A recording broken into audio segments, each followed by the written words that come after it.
اور اپنے ہی رشتہ داروں کے خلاف، اپنے ہی بھائیوں کے خلاف ہم نفرت کا ایک لمبا چوڑا سلسلہ لے کے کھولے بیٹھے، فساد پھیلا رہے، پھوٹ ڈال رہے ہیں۔ نہیں میرے بھائی، اگر پھوٹ ڈال رہا ہے کوئی تو یہ کان کھول کر کے سن لے، وہ اپنی نیکیوں پر ریموور، اپنی نیکیوں کو ریموو کر رہا ہے، اپنی نیکیوں کو برباد کر رہا ہے، اپنی نیکیوں کو مٹا رہا ہے۔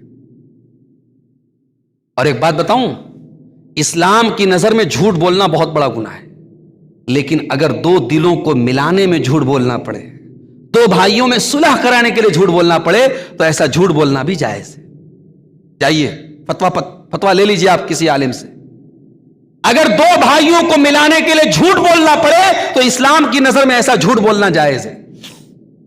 یہ میں نہیں کہہ رہا ہوں، یہ جناب محمد الرسول اللہ صلی اللہ علیہ وسلم کی حدیث بیان کر رہی ہے۔ اللہ کے نبی فرماتے ہیں لیس الکذاب الذی یصلح بین الناس، جو لوگوں کے درمیان صلح کرانے کے لیے جھوٹ بولے وہ انسان جھوٹا نہیں ہے، وہ تو اچھے مقصد کے لیے جھوٹ بول رہا ہے۔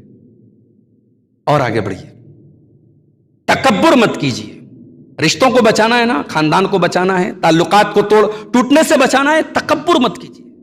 اس بات کا تکبر ہے، شکل صورت کا۔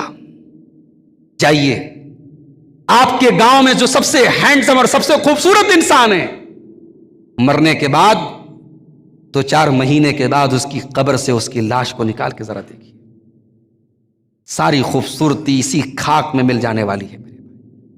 کس خوبصورتی پر ناز کرتے؟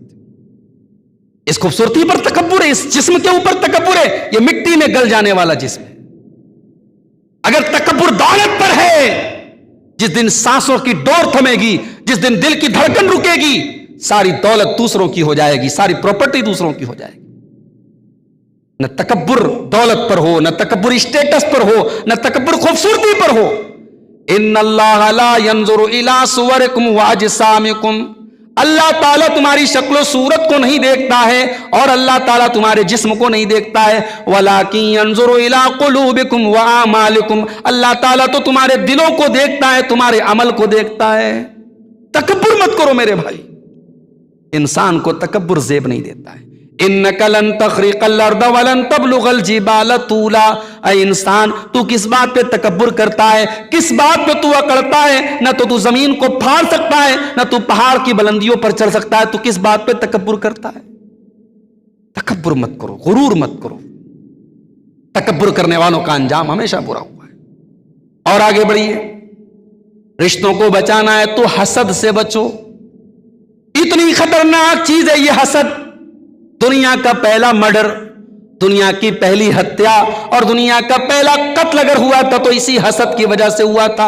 وَاتْلُ عَلَيْهِمْ نَبَأَ ابْنَيْ آدَمَ بِالْحَقِّ إِذْ قَرَّبَا قُرْبَانًا فَتُقُبِّلَ مِنْ أَحَدِهِمَا وَلَمْ يُتَقَبَّلْ مِنَ الْآخَرِ، اے میرے نبی ان کو آدم کے 2 بیٹوں کا واقعہ سنا دو۔ 2 بیٹوں نے اللہ کی بارگاہ میں قربانی کی، ایک بیٹے کی قربانی قبول ہو گئی اور دوسرے بیٹے کی قربانی قبول نہیں ہوئی۔ قال لأقتلنک، تو قابیل نے اپنے بھائی حابیل سے کہا کہ میں تیرا مرڈر کر دوں گا، میں تیری ہتیا کر دوں گا، میں تیرا قتل کر دوں گا۔ قال انما يتقبل اللہ من المتقین، تو حابیل نے اپنے بھائی قابیل سے کہا اگر تو مجھے قتل کرنے کی بات کرتا ہے تو کان کھول کر کے سن لے، تیری قربانی اللہ کی بارگاہ میں اس لیے قبول نہیں ہوئی کیونکہ تیری قربانی کے اندر تقوی نہیں تھا، اور اللہ تو تقوی والوں کی عبادت کو قبول کرتا ہے۔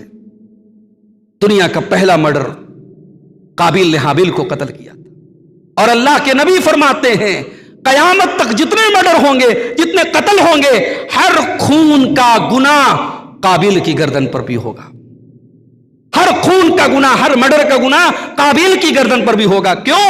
کیونکہ پہلا قتل اس نے کیا تھا برائی کی شروعات کرنے والے کے اوپر، جب تک وہ برائی ہوتی رہے گی تب تک اس برائی کی سزا اس کو ملتی رہے گی۔ حسد سے بچو میرے بھائی۔ قابیل کو اپنے بھائی حابیل سے حسد ہو گیا تھا، حضرت یوسف علیہ السلام کے بھائیوں کو ان سے حسد ہو گیا تھا، ابلیس کو حضرت آدم سے حسد ہو گیا تھا۔ حسد کی پوری تاریخ بتاتی ہے حسد کرنے والے کو سوائے بربادی کے کچھ نہیں ملا ہے۔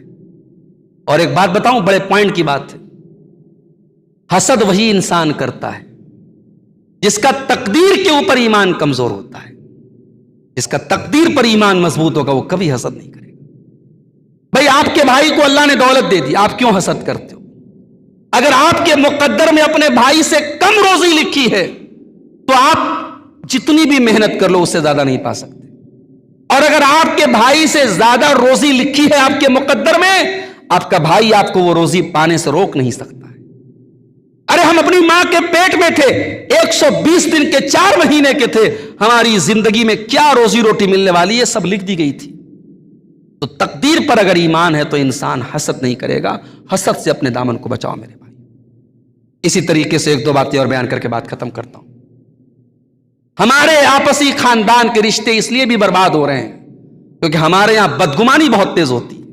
بدگمانی، برا گمان کرنا، اندازہ لگانا. یا ایھا الذین آمنوا اجتنبوا کثیرا من الظن ان بعض الظن اثم ولا تجسسوا. اے ایمان والو، بہت زیادہ گمان نہ کیا کرو، بعض گمان انسان کو گناہ تک لے کے چلے جاتے ہیں. ولا تجسسوا، اور ایک دوسرے کی جاسوسی نہ کیا کرو. مسجد میں آپ بیٹھے ہوئے ہیں تو 4 لوگ کونے بیٹھ کے خسر پسر کر رہے ہیں، نہیں جائز ہے، غلط ہے یہ. ہاں اگر کہیں کنارے بیٹھ کے میٹنگ کر رہے ہیں تو 3 چیزوں کے لیے میٹنگ کر سکتے ہیں. لا خیر فی کثیر من نجواہم الا من امر بصدقۃ او معروف او اصلاح بین الناس. اللہ قرآن میں فرماتا ہے لوگ آپس میں خسر پسر کرتے ہیں، چپکے چپکے باتیں کرتے ہیں. 3 چیزوں کی باتیں لوگ کر سکتے ہیں، باقی سب بکواس ہے. 3 چیزوں کی باتیں لوگ کر سکتے ہیں، صدقہ خیرات کی بات کر سکتے ہیں، کسی بھلائی کی بات کر سکتے ہیں، اور لوگوں کے درمیان صلح کرانے کی بات کر سکتے ہیں. بدگمانی مت کرو میرے بھائی، بدگمانی رشتوں کے لیے زہر ہے. اسی طریقے سے ولا یغتب بعضکم بعضا، خبردار کوئی کسی کی غیبت نہ کرے. امام بخاری رحمۃ اللہ علیہ اتنے بڑے محدث ہیں، بڑے دعوے کے ساتھ کہتے ہیں کہ مجھے ایک بات کا یقین ہے، مجھے ایک بات کا یقین ہے کہ کل اللہ کی بارگاہ میں جب میرا حساب ہوگا، اللہ اس بات پر میرا حساب نہیں لے گا کہ میں نے کسی کی غیبت کی. اپنی زبان کو ہمیشہ غیبت سے بچا کے رکھا ہے. یہ امام بخاری کا جملہ ہے کہ مجھے اس بات کا یقین ہے کہ اللہ اس بات پر میرا حساب نہیں لے گا کہ میں نے کسی کی غیبت کی. آج ہماری کوئی مجلس غیبت سے خالی نہیں، کوئی ہماری بیٹھک غیبت سے خالی نہیں. غیبتوں سے اپنی زبانوں کو محفوظ رکھو میرے بھائی. اور اسی طریقے سے اگر خاندان کو اور تعلقات کو ٹوٹنے سے بچانا ہے میرے بھائی، پہل کرو. اگر بگاڑ ہو گیا ہے، نفرت ہو گئی ہے، آگے بڑھ کر کے پہل کرو. آپ پہل کریں گے آپ کی ناک کٹ جائے گی، بہت اچھی بات ہے. آئیے میں حدیث آپ کو سنا دیتا ہوں. اگر یہ حدیث سن لی آپ نے تو آئندہ آپ اپنی ناک نہیں بچائیں گے. اگر کبھی آپ کے بھائی سے، آپ کے رشتہ دار سے آپ کا جھگڑا ہو گیا اور آپ کو پہل کرنے میں سنکوچ ہو رہا ہے تو یہ حدیث ہمیشہ پڑھ لینا، سمجھ لینا. اللہ کے نبی فرماتے ہیں، ترمذی کی صحیح روایت ہے، انا زعیم ببیت فی ربض الجنہ لمن ترک المیراء وان کان محقا. میں جنت کے نچلے درجے میں ایک مکان کی گارنٹی دیتا ہوں اس انسان کو جو حق پر ہونے کے باوجود جھگڑا ختم کر دے، جو جھگڑے کو ختم کر دے، جو معاملے کو نپٹا دے. اس کو پتا ہے کہ میں صحیح ہوں، سامنے والا غلط ہے، پھر بھی جھگڑے کو ختم کرنے کے لیے وہ بات کو ختم کر دیتا ہے. اللہ کے نبی فرماتے ہیں میں اس کو گارنٹی دیتا ہوں جنت کے نچلے حصے میں ایک مکان کی، وَبِبَيْتٍ فِي أَوْسَطِ الْجَنَّةِ، اور جنت کے بیچ میں ایک مکان کی گارنٹی دیتا ہوں اس انسان کو، لمن ترک الکذب وان کان مازحا، جو مذاق میں بھی جھوٹ نہ بولے. وببیت فی اعلی الجنہ، اور جنت کے اعلیٰ درجے میں ایک مکان کی گارنٹی دیتا ہوں اس انسان کو، لمن حسن خلقہ، جس کے اخلاق اچھے ہوں.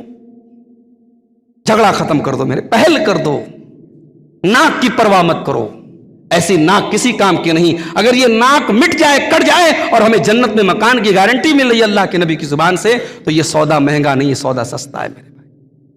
اور آخری چیز، تعلقات کو بچانا ہے تو تعلقات میں کھاد پانی ڈالتے رہو. جیسے کھیت میں پیڑ لگایا، پودا لگایا تو اس کو کھاد پانی دیتے رہنا ہے نا.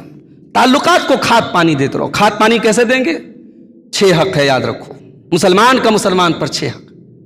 یہ عام مسلمان کا، یہ آپ کے اسلام پور کے ہیں اور آپ کا مسلمان بھائی بینی پور کا ہے اور آپ جانتے ہیں، جنسا کا ہے اور آپ جانتے ہیں، لوہتا کا ہے آپ جانتے ہیں. رشتہ داری نہیں ہے، رشتہ داری ہے تو اور بڑا حق ہے. اگر ایک عام مسلمان کی اگر ہم بات کریں، اللہ کے نبی فرماتے 6 حق ہے. اذا لقیتہ فسلم علیہ، ملاقات ہو تو سلام کرو. ہمارے یہاں کیوں نہیں گڈ مارننگ سکھایا گیا؟ ہمارا کیوں نہیں گڈ ایوننگ سکھایا گیا؟ ہمیں سلام کیوں سکھایا گیا؟ ہمارا کسی سے جھگڑا ہے، ہماری کسی سے دشمنی ہے، وہ بھی سامنے مل گیا، السلام علیکم، ہم نے سلام کیا۔ جب ہم نے سلام کیا تو دشمنی تو ختم ہو گئی۔ سلام کا مطلب ہے میں تیرے لیے سلامتی کی دعا کر رہا ہوں۔ ارے جب سلامتی کی دعا کر رہا ہوں تو دشمنی کہاں رہ گئی؟ اسی لیے اللہ کے نبی فرماتے ہیں سلام کو پھیلاؤ، محبت بڑھے گی، نفرت ختم ہوگی۔ دوسری چیز وَإِذَا دَعَاكَ فَأَجِبْهُ، جب آپ کا مسلمان بھائی دعوت دے تو دعوت قبول کرو۔ تیسری چیز وَإِذَا اسْتَنْصَاكَ فَانْصَحْ لَهُ، جب آپ سے مشورہ مانگے تو صحیح مشورہ دو۔ چوتھی چیز وَإِذَا عَطِسَ فَحَمِدَ فَشَمِّتُ، جب آپ کے مسلمان بھائی کو چھینکائیں اور وہ الحمدللہ کہے تو یرحمک اللہ کو۔ اور پانچویں چیز وَإِذَا مَرِضَ فَعُودُ، بیمار ہو جائے تو اس کی عیادت کرو۔ اور چھٹی چیز وَإِذَا مَاتَ فَاتَّبِعُ، وہ انتقال ہو جائے تو جنازے میں شرکت کرو۔ یہ 6 حق ہے مسلمان کا۔ یہ حق کیوں بتایا گیا؟ کیوں ہمارے یہاں مسجد میں آ کے نماز پڑھنے کا حکم دیا گیا؟ بھئی گھر میں نماز پڑھ لیتے نہیں، مسجد میں آنا ہے۔ مسجد میں آئیں گے کوئی نظر نہیں آ رہا ہے، ارے فلاں صاحب نظر نہیں رہے، کیا بات ہے، بیمار ہیں، چلو ان کی عیادت کر لیتے ہیں۔ فلاں صاحب نظر نہیں آ رہے، ان کی ماں کا انتقال ہو گیا، چلو جنازے میں شرکت کر لیتے ہیں۔ یہ رشتوں کو کھاد پانی دیتے رہو میرے بھائی، یہ 6 حق ہیں، اگر ان کو یاد رکھو گے، ان کو نبھاتے رہو گے تو رشتے نہیں ٹوٹیں گے۔ سلام کرتے رہو، دعوت قبول کرتے رہو، دعوت دیتے رہو، اچھا مشورہ اور خیرخواہی قائم رکھو، جنازے میں شرکت کرتے رہو، بیمار کی عیادت کرتے رہو۔ یہ 6 چیزیں ہیں، اگر ان کے اوپر عمل کرتے رہے تو انشاءاللہ تعلقات بچیں گے میرے بھائی۔ اور پھر بھی سب کے بعد اگر جھگڑا ہو ہی جائے کسی سے تو کوشش کرو کہ 3 دن کے اندر جھگڑا ختم ہو جائے۔ لا یحل لمسلم ان یہجر اخاہ فوق 3، اللہ کے نبی فرماتے کسی مسلمان کے لیے جائز نہیں ہے کہ 3 دن سے زیادہ تعلق توڑ کے رکھے۔ ہمارے یہاں وصیت چلتی ہے، ابا مرنے لگتے ہیں تو بیٹے لوگ سے کہہ کے جاتے دیکھ اپنے چچا سے تعلق مت رکھنا۔ ابا کی اس وصیت پر اولاد کا عمل کرنا حرام ہے۔ بعض اولاد ہوتی ہے نا، ہمارے باپ نے وصیت کی، ہم نہیں جائیں گے چچا کے گھر پہ۔ ابا کا کسی غلط چیز کی وصیت کرنا حرام ہے، اور اس وصیت پر اولاد کا عمل کرنا بھی حرام ہے۔ باپ کی ہر وصیت نہیں مانی جائے گی، باپ کی جو صحیح بات ہوگی وہ مانی جائے گی، باپ کی جو بات اللہ کے خلاف ہے، رسول کے خلاف ہے، باپ کی وہ بات نہیں مانی جائے گی۔ یہ چند باتیں تھیں خاندانی اختلافات کو بچانے کے تعلق سے، اور میں امید کرتا ہوں کہ انشاءاللہ ہم سب اپنے گھروں کو بچانے کے لیے، اپنے تعلقات کو بچانے کے لیے ان باتوں پر عمل کریں گے۔ اللہ سے دعا ہے رب العالمین ہم سب کو ان چیزوں پر عمل کرنے کی توفیق عطا فرمائے۔ اللہ ہمارے دلوں میں ایک دوسرے کی الفت اور محبت قائم رکھے۔ اللہ تعالیٰ اگر ہمارے دلوں میں کوئی قسم کی دشمنیاں ہیں، عداوتیں ہیں، کینہ ہے، کپٹ ہے، اللہ اپنے فضل و کرم سے اس کو دور فرما دے۔ رب العالمین ہمیں مل جل کر کے رہنے کی توفیق عطا فرمائے، صلہ رحمی کرنے کی توفیق عطا فرمائے، رشتہ داروں کا حق ادا کرنے کی توفیق عطا فرمائے۔ آمین وآخر دعوانا ان الحمدللہ رب العالمین، والسلام علیکم ورحمۃ اللہ۔